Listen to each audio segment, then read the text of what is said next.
How do you find the will to fight back against a world that wants to keep you sedated, average, and stuck in place? Join us for the tools and strategies you need to create a life of abundance, discipline, and high achievement. This is the Tactical Empire with Jeff Smith.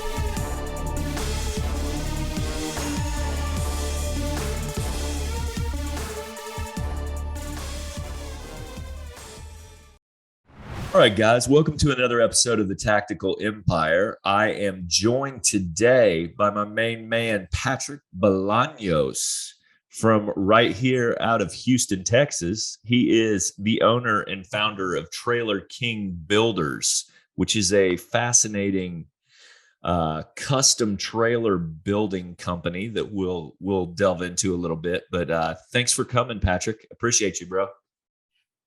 Bro, this is awesome. Why'd your voice get so deep, bro? I don't know. Did it? Yeah. That's my radio voice, apparently. Nice. I like it. Do you? Yeah. It's supposed to be calming. Okay. Calming. So you stick around. Don't get anxious and want to check out on me. I like it, brother. Hey, pleasure to be here, man. Thanks for having me. Absolutely. I'm happy to reciprocate. I guess I was on your podcast a while ago. And I think about a year ago, or I don't know. I don't remember when, but it was here at the shop. Yeah. We had a good time. Hell yeah. I need to get back out there and film some videos. Your place is cool. I love your shop. Thank you, man. You expanded recently, right?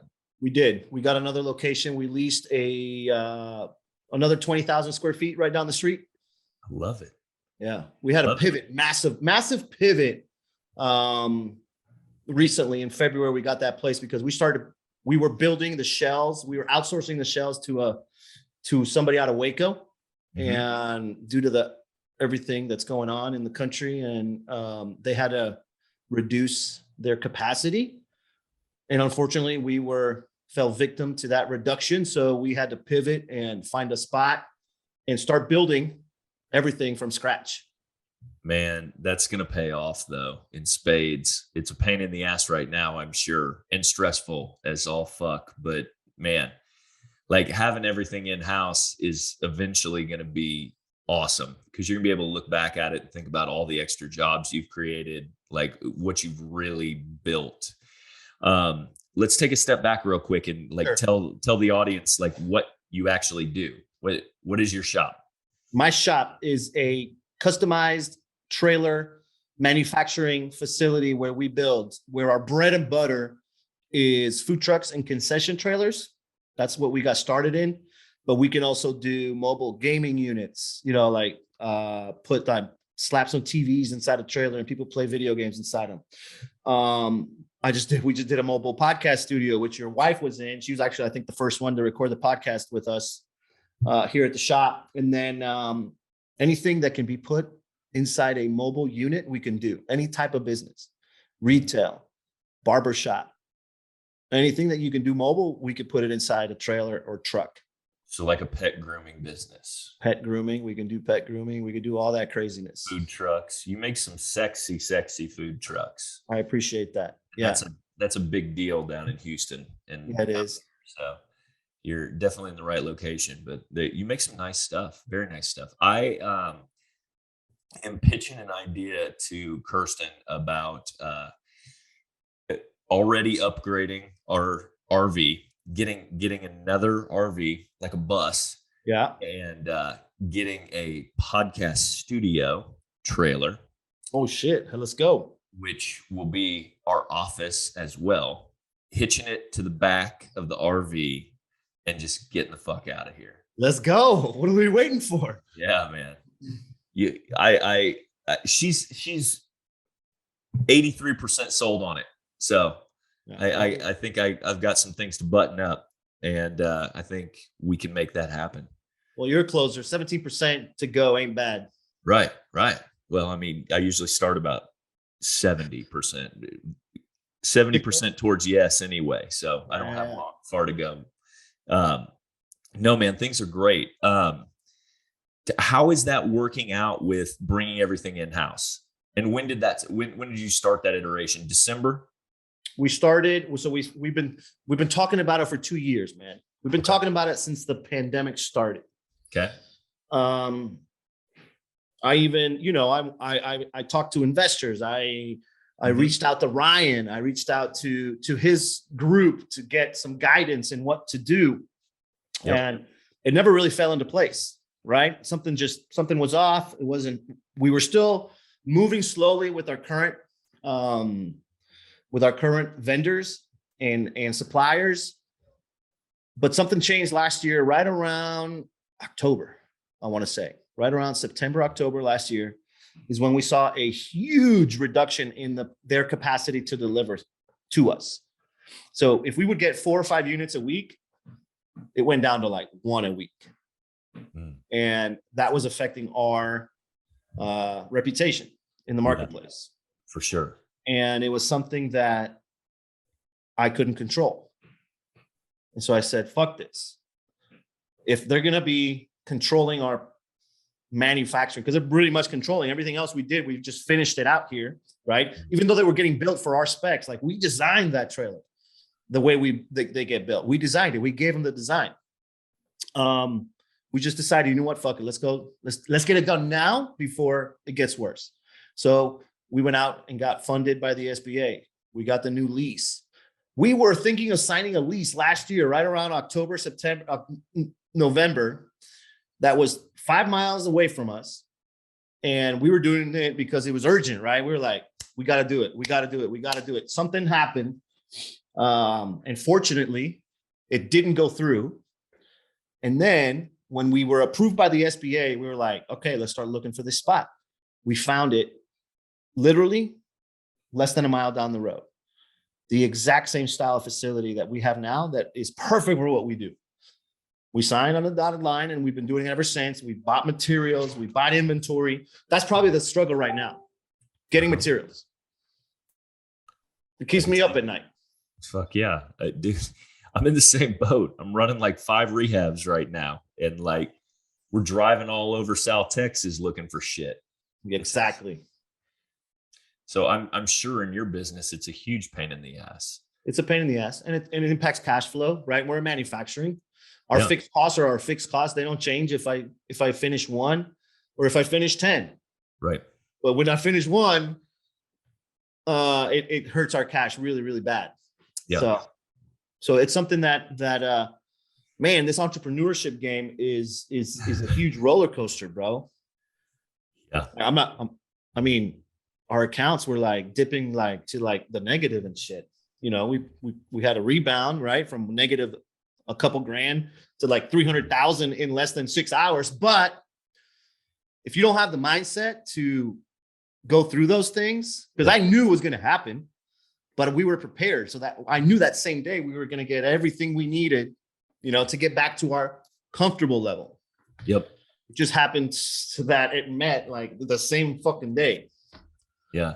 That's one thing I love about you, bro. You're very transparent about that journey, and it's fun to watch because you're a funny guy. You're humorous about it. But I mean, like, truly, I mean, that's what it is. Brian Nabivi shared something the other day that was like, I fucking am who I am. Some days I'm broke. Some days I'm paid. Like, I'm not going to lie either way. Yeah. And I was like, that is the journey, man. Someday, like, it used to scare the shit out of my wife. She's like, I don't even understand the bills this size. And I'm like, I don't really either. So it's all right. And then every day you think you got this windfall, you're like, we rich. And then they're like, let's go. Bam, bam, bam. Here's a bunch of 5-figure bills the same day. They're due by the end of the week. And they all cashed this. It's like everybody's cashed the check the same. Like we knew we were prepared for it. Like I had money coming in. I knew it was, I told my partner, listen, tomorrow, don't be scared, but we'll be okay. Boom. It's like, that was a turnaround that, I screenshot it just so I can go back 6 months down the road and remember, when we started this business, we managed less than 5 figures in our account, right? Yep. Meeting payroll was a challenge. Yep. My credit cards were maxed out. My credit score was in the 500s because my credit cards were maxed out. Yep. But you keep going, bro. You keep going. You keep going. Yep. And then you just make dig it happen. out. Yep. Dig out. You're like, we're gonna turn a corner soon. We're gonna turn a corner soon. Yeah. It's fun, man. I don't know what else I would do. I don't know what else I would do with myself. You came out, you haven't been in this business long, right? Like 3.5 years. We're going on 5 years. In December, Okay. it'll be 5. December 5. Okay. So we're at 4.5 currently. Where, what was your line of work prior to?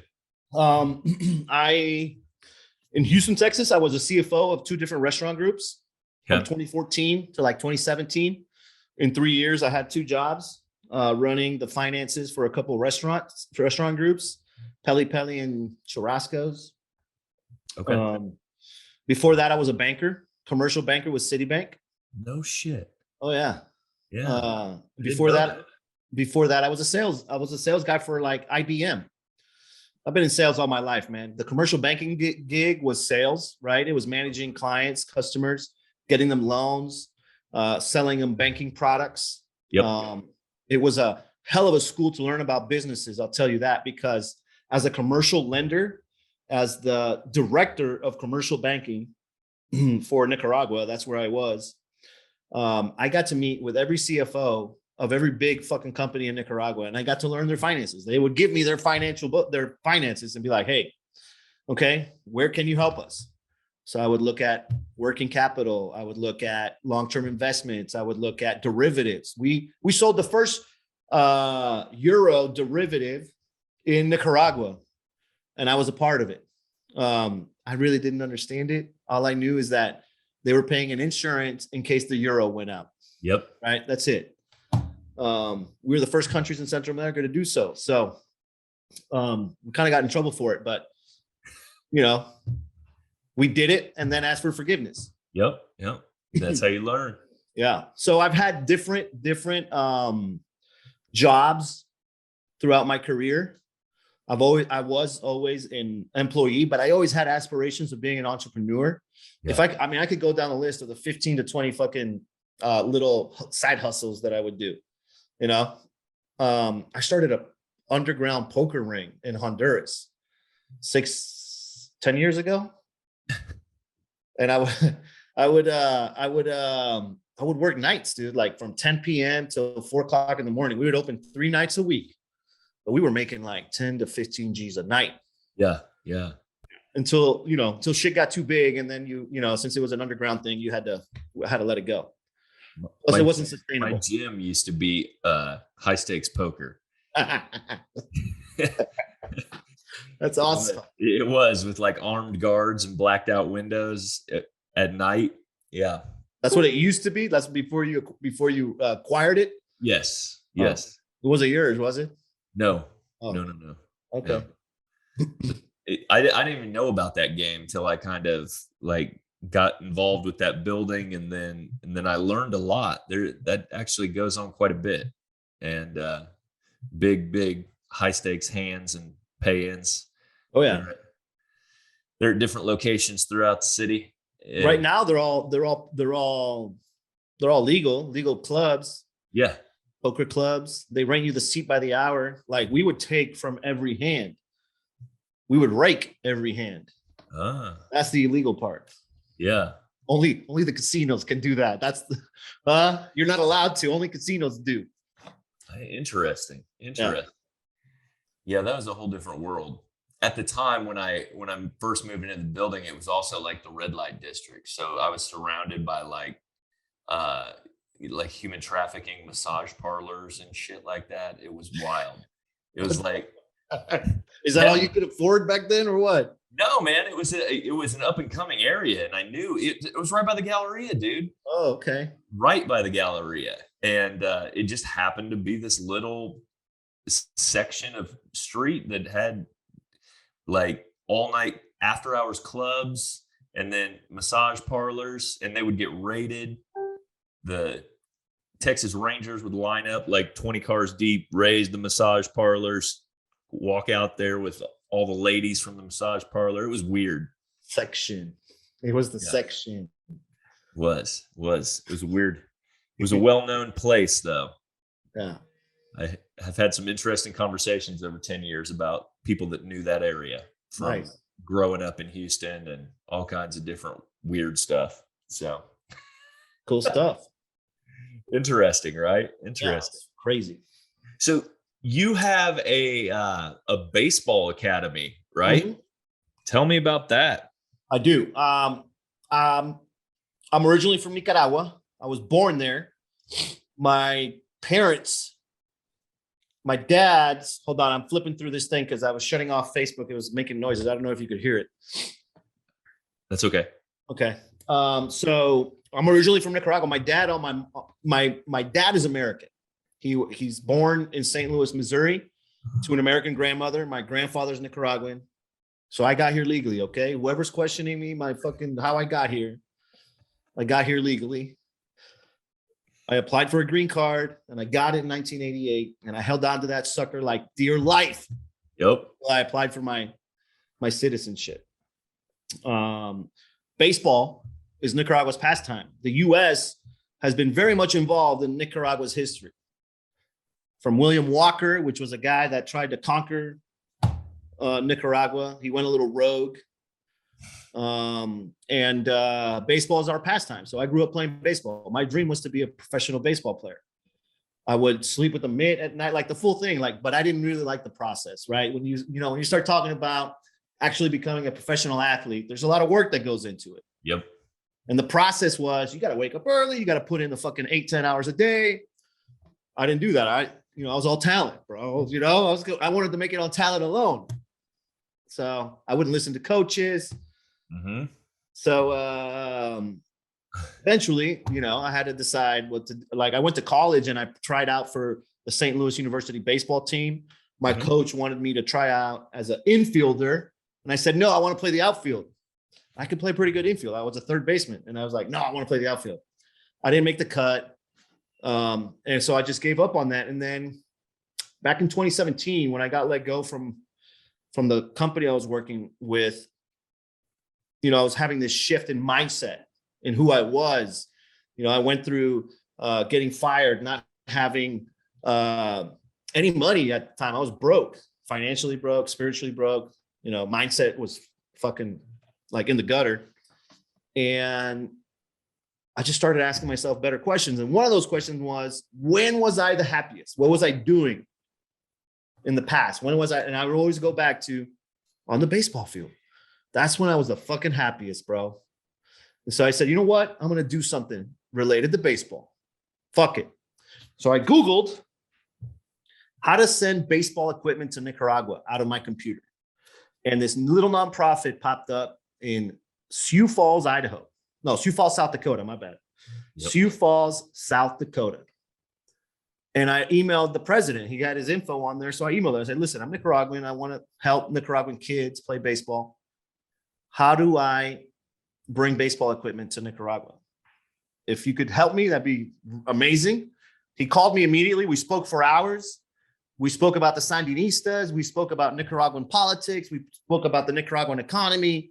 And we've been friends ever since. I'm on the board now of Helping Kids Around First nonprofit, which helps underprivileged Nicaraguan kids with baseball equipment that we take down there every year. And then from that nonprofit, I was introduced to a coach who had a small little baseball academy called Working for a Dream. And I said, and Craig, who said, listen, you want to start a baseball academy? Here's the guy you need to talk to.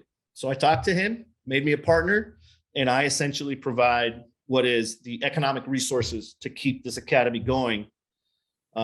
We signed 4 kids last year, 2 to the Colorado Rockies, 1 to the Red Sox, 1 with the Blue Jays, and another one with the San Francisco Giants. All the bonuses that they get paid, we get a cut, and it goes back into the academy to keep producing more, just giving more opportunity. Yeah. Yeah. That's awesome. Yeah. That's very cool, man.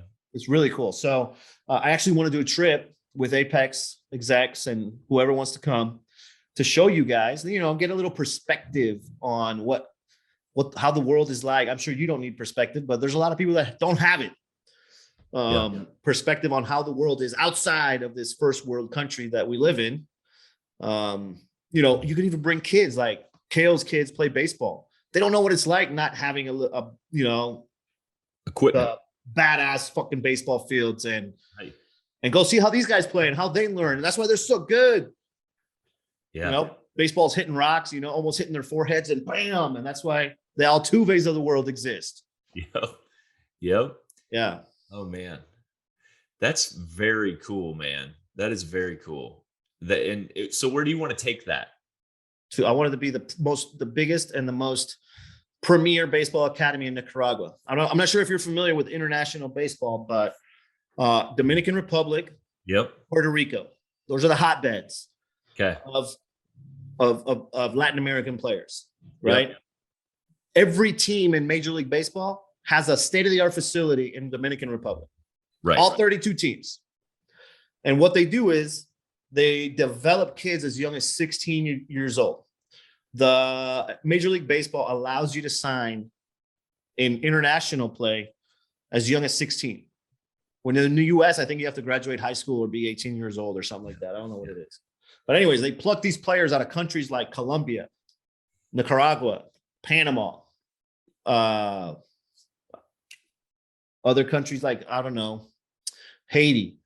So they pluck these little kids and they take them into their facilities and they start developing them. 16 years old. They have dormitories. They have gyms. They eat better in those, you know, they get sustainability. Yeah. And so that's what I want to do. I want to create something like that for Nicaraguan kids to get the opportunity. I love that, man. I love that. So how do you compete against the big dogs if they're already putting major league facilities in the Dominican and they're poaching the kids? Well, they're not poaching Nicaraguan kids. Oh, okay. Yeah. So they're poaching mostly Dominican, right? Okay. So they need us. These facilities, these teams need academies like mine. Okay. That are the same in Colombia or Panama. They need those to develop the kids to the point that at 16, they can sign. So for example, Carlos Gasso, pitcher, he just signed with the San Francisco Giants. He's 16. We developed him. San Francisco Giants signed him and they took him to their facilities. So now he's got to go through that entire program and try to make it to the big leagues. Not going to be easy. Right. But he's going to get a shot. Shit, if I would have had that shot when I was 16, see ya. Yeah. Yeah. Things might have been different. Might have been. Yeah. So everything I do, like economically, I put a lot of money into this thing, bro. It's like a passion project. Right. And a lot of people in the network have helped us. We just got invited by Major League Baseball's RBI program to bring a team to a world tournament.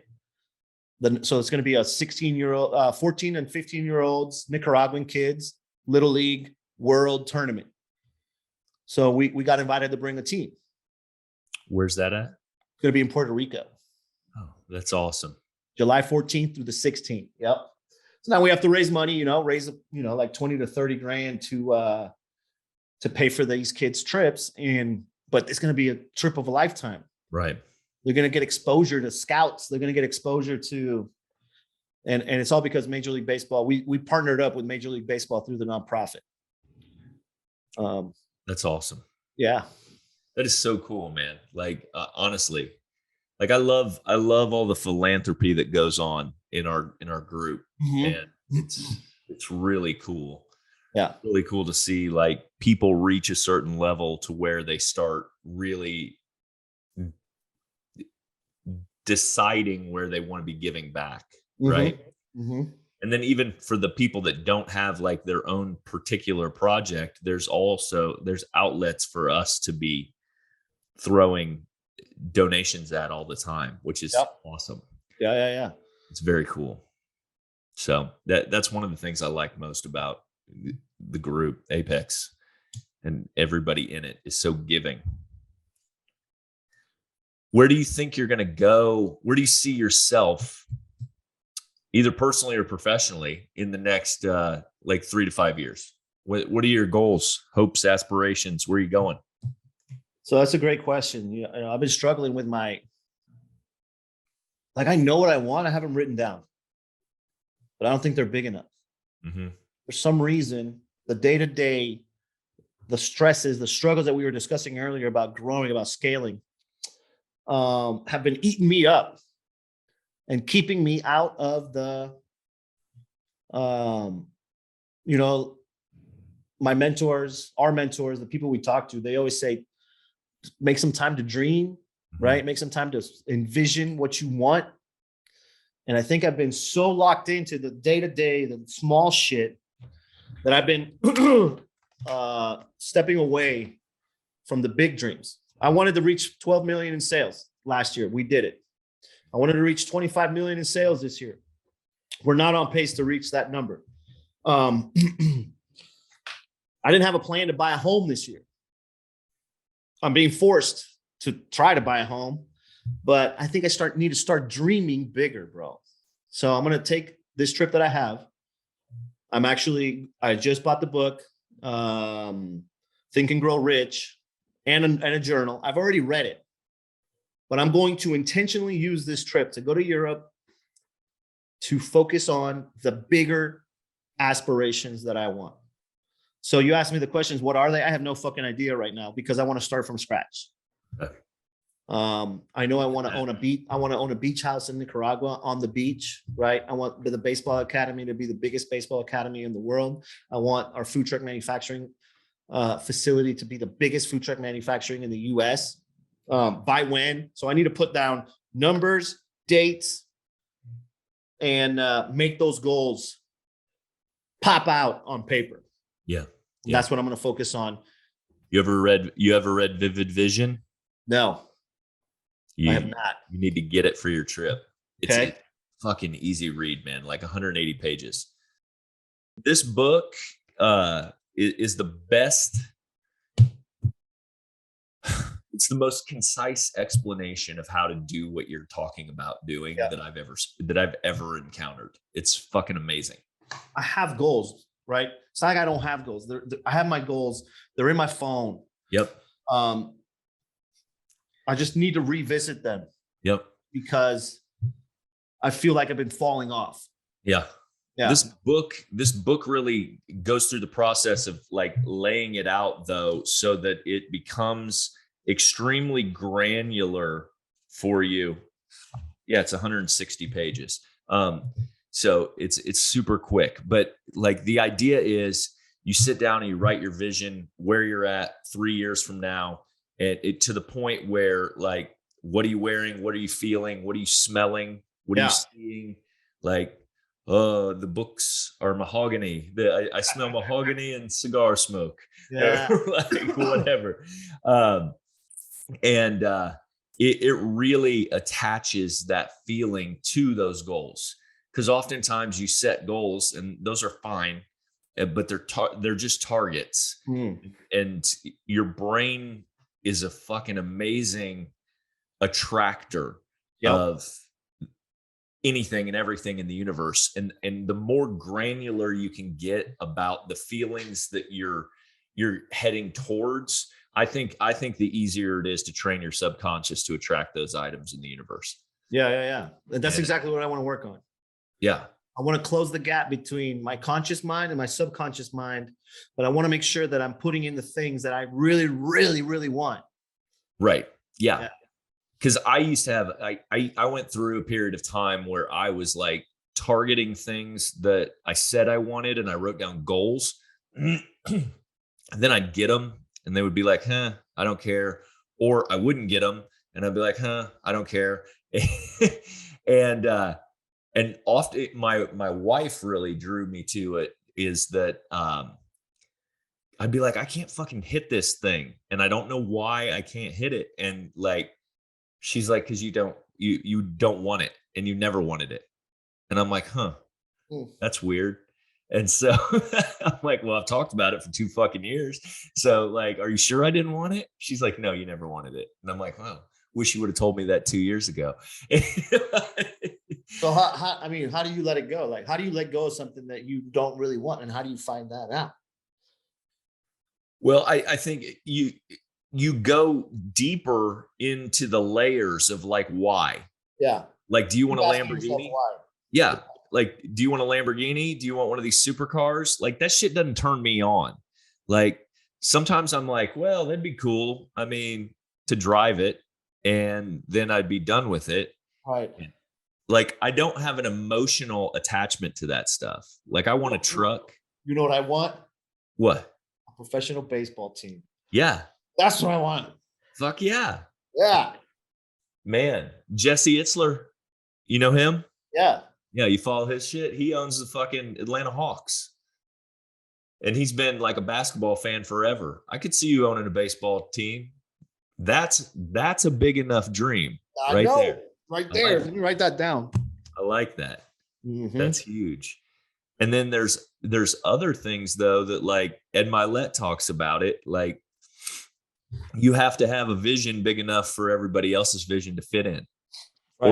or they're gonna leave you, or they're gonna lose their excitement and energy. Right. Yep.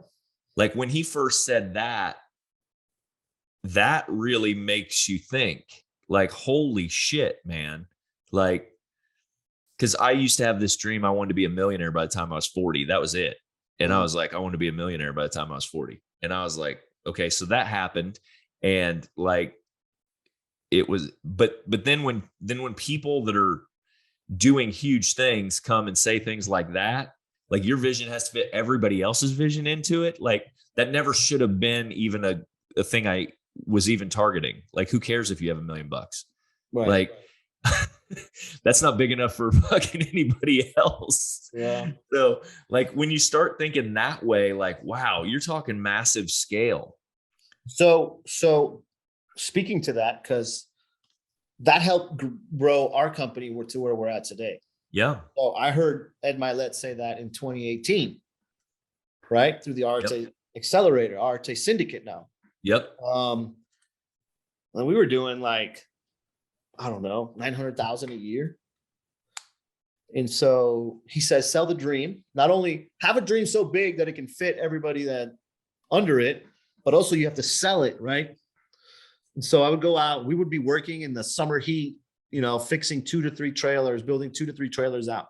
And the same guys that are still with us today were there sweating in the fucking heat, bro. You've been outside in this summer in Houston, bro. Yes. You don't want to find yourself fabricating anything outside, especially at 2:00, in the afternoon when that sun is like, and these guys are on a rooftop burning their hands, and they're, and I would go outside, right? And I would tell them, listen, guys, we're not going to be here for long. 6 months from now, we're going to have a different facility. We're going to be indoors. We're going to have a warehouse. And I could paint that picture, and I painted that picture. And now we have the fucking facility. Yep.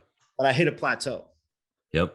But what's next? It can't be just a facility now, right? Right. Maybe it's 20 of these things, or maybe it's, a 500,000 square foot facility.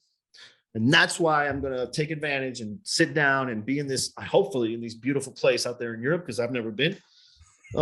Right. Yep.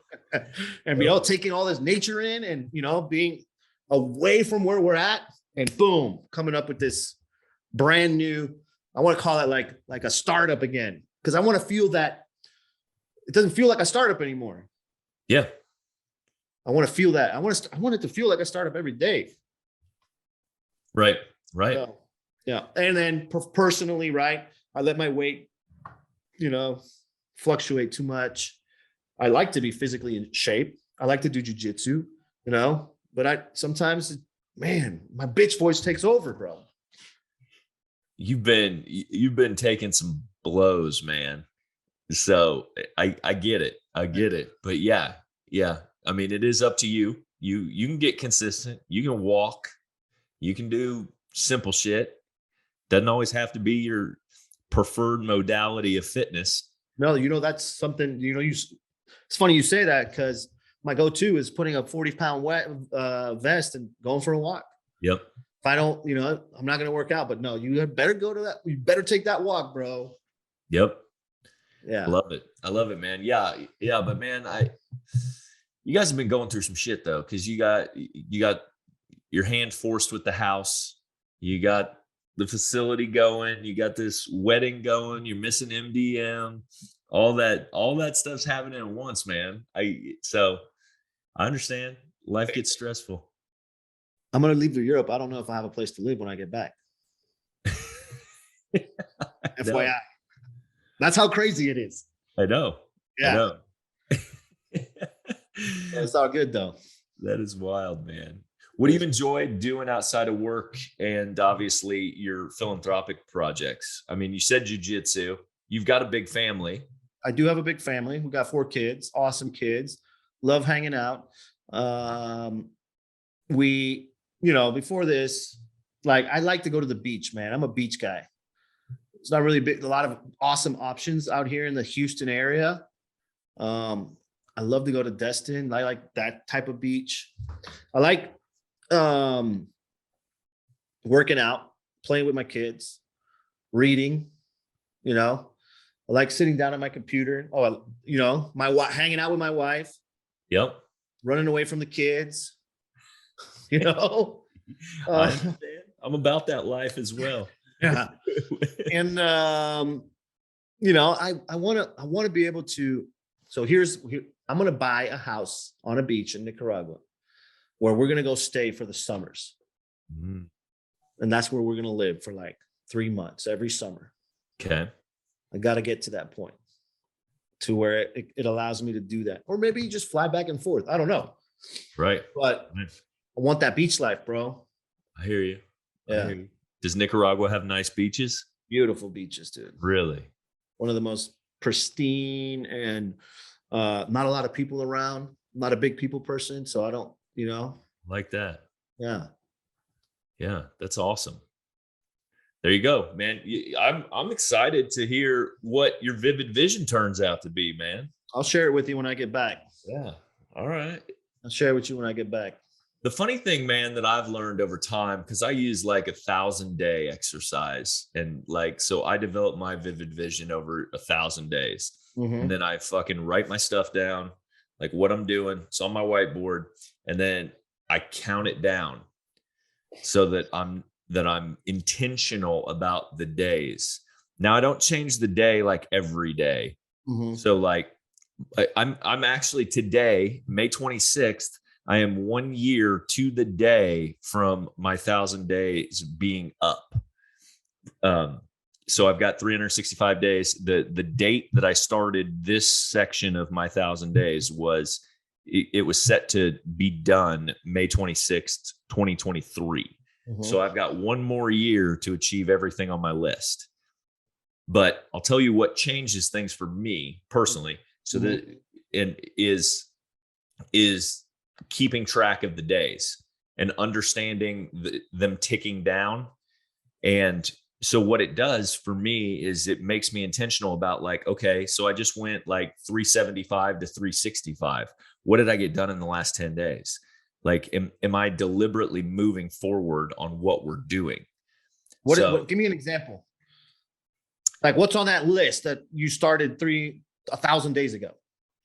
1,000 days ago, I wanted to own a Super C. I wanted to make $1,000 or $100,000 a month. I want to own 100 rental properties, have land in West Texas, and make $1 million in a year. So 3,300 a day, right? Yeah. So there's two income things in there, but half of it kind of has already come true. We're on pace for the rest of it to be pretty damn close. So we'll see. We'll see. Okay. And that's 1,000 days ago? Yeah. You revisited? Well, you have another 360 days to go. 365. Yep. So it's a 3-year thing, 2-year thing, 3-year thing. It's just under 3 years. Yeah. Yeah. Cool. So for me though, I have to make sure like there's urgency. So I broke it down to like 5 things. So there's five big targets on there. And I needed to, so I go down the list and ask questions on where we're at on things as far as like, okay, I want 100 doors. What's holding me back? Right now, I've got to refi a bunch of properties and restructure to get our properties out of hard money so I can start buying again. So I've been doing that. So it just makes me think strategically on what's going to actually move us in that direction. Like it. I've built scoreboards for our actual personal income, shit like that, so that we're watching that and auditing it on a regular basis, because I believe in that 100%. Like if you watch it, it's going to grow. It's just like, I mean, if you put it to a fitness scenario and you say, hey, who's going to lose more weight, the person that never weighs themselves or the person that weighs themselves every day? The person that weighs themselves every day should lose more weight. They will, absolutely, 100 times out of 100. Now, you could, we'll leave out the psychological factors of should they be weighing themselves every day, whatever. None of that matters. But like whoever is watching that scale is going to be moving that needle. I need to go back and watch my scale again. I've been staying away from the scale on purpose. Just because it programs you to make different decisions. I mean, right? Like I go look at that financial scoreboard and I'm like, fuck, man, how can I go make some money today? Yeah. How can I put some gasoline on this? Do I have leads to call? Do I have people in my pipeline? Should I be making a call to action post? Like, what are we doing? Yep. It just really puts that urgency behind it. Yeah. So I think that's some of the things that I need to go get back to. And like I said, it's the day-to-day can eat you up. Yeah. Yep. Very easily. And so I got to be disciplined about that. And like you said, I have got hit with some blows. But planning, like, for example, I wasn't planning on buying a house. Like strategically, I didn't put it on my fucking vision board, or I don't have it on my vision board for the next 2 to 3 years. Cause I want to be able to go and pick whatever fucking house I want. Yep. I hear you. When I want. Right. But shit happens. That's But like shit happens. It's like your engine blew up on your car and I had to go buy another car. Like, right. Yeah. I didn't want to fucking do that, but I had needed a car. Right. Right. Like, I mean, look at it that way. It's a house. It's a little different, but fuck, I don't think it's going to happen, but we're good. We're good. I'll tell you what, right now is a good time to be buried into some real estate and invested in some assets that are real, because you're going to gain that appreciation. So, I mean, our stuff's going up 20%. It went up 20% last year. Awesome. It's on pace to do it again this year. So, I mean, you get into a house and you're going to ride that wave. You might as well. Yeah. Well, I'm doing everything I can to get it done. I love it. If it happens, it happens. If it doesn't, well, next one. Yep. Yeah. But I mean, who knows, man? Like life presents itself in strange ways, man. Shit happens for reasons that are oftentimes we can't figure out at the time. And then you look back and you're like, man, that was really fortunate that happened.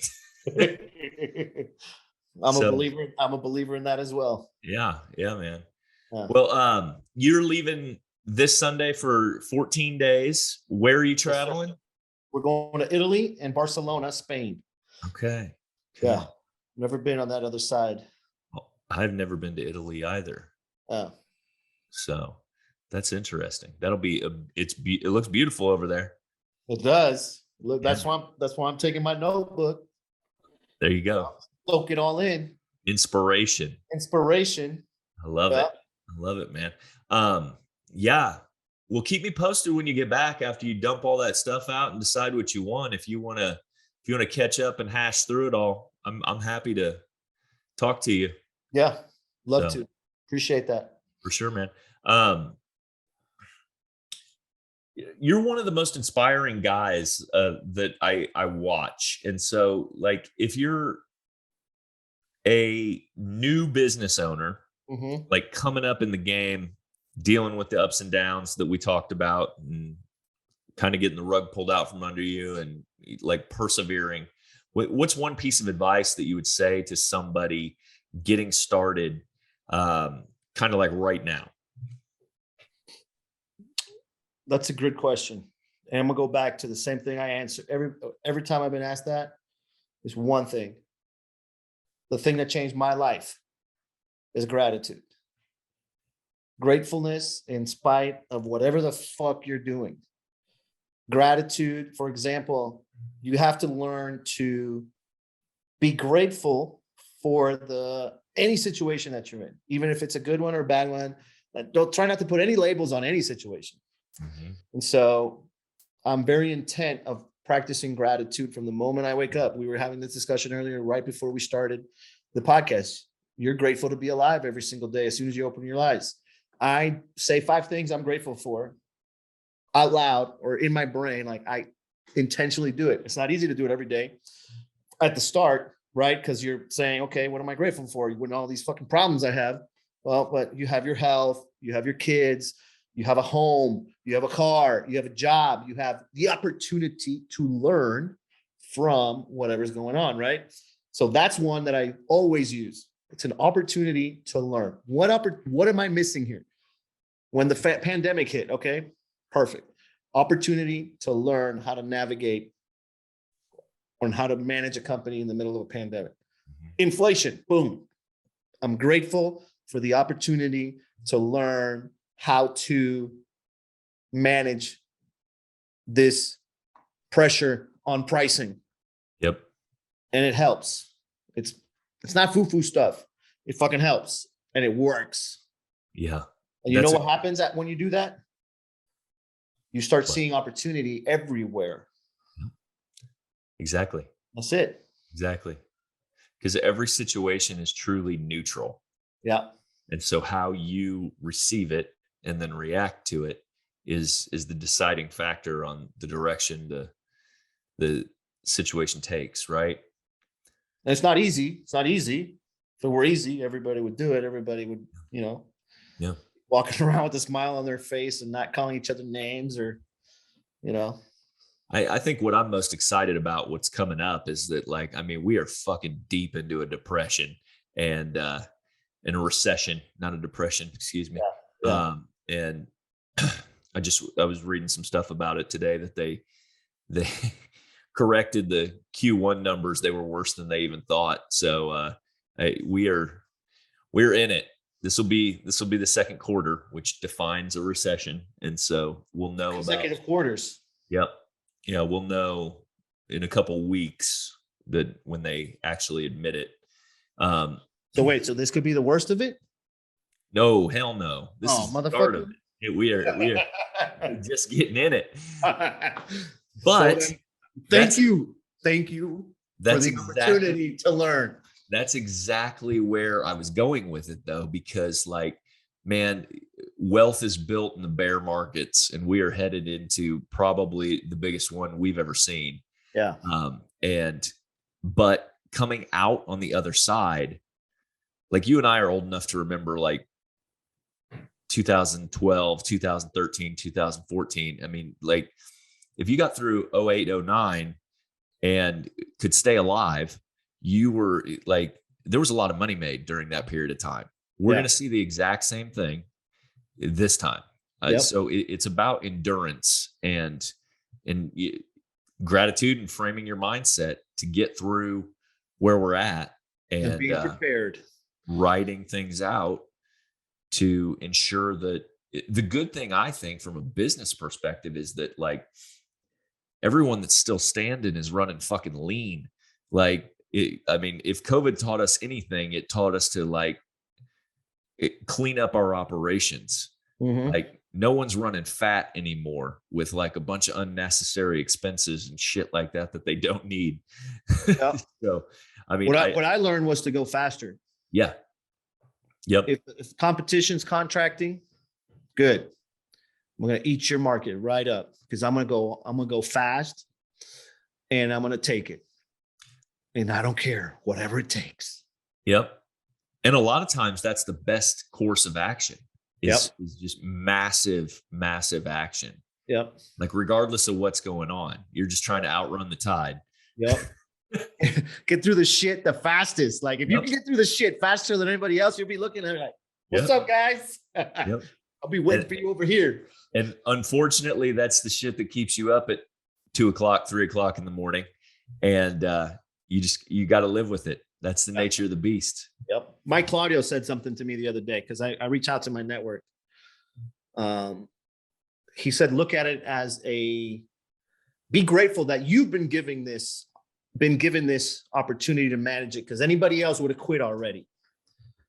Anybody else would have put their hands up and, so Own it. Yep. I love that, man. You got to own it, dog. Hey, Patrick, how can they get a hold of you if you guys want to follow Trailer King Builders? And Trailer King Builders on Instagram at Trailer King Builders. My personal IG is at Patrick Bolanos HTX, and I'm on Facebook, TikTok, all the social media networks. All right, we will share all of his links in the show notes, y'all, so you can follow this man. He's a great father, great husband, great humanitarian, obviously, as you've heard. Appreciate you, bro. And a good friend of mine. So give him a follow. Likewise. Give him some likes. Have a wonderful trip, man. Thank you. Let me know how I can help you. Okay, brother. Thank you so much, Jeff. Thanks All for right. having me on. Absolutely. Absolutely. Be safe. Thank you for listening to the show. Make sure you subscribe, leave a review, and share with a friend. We'll see you on the next episode of the Tactical Empire.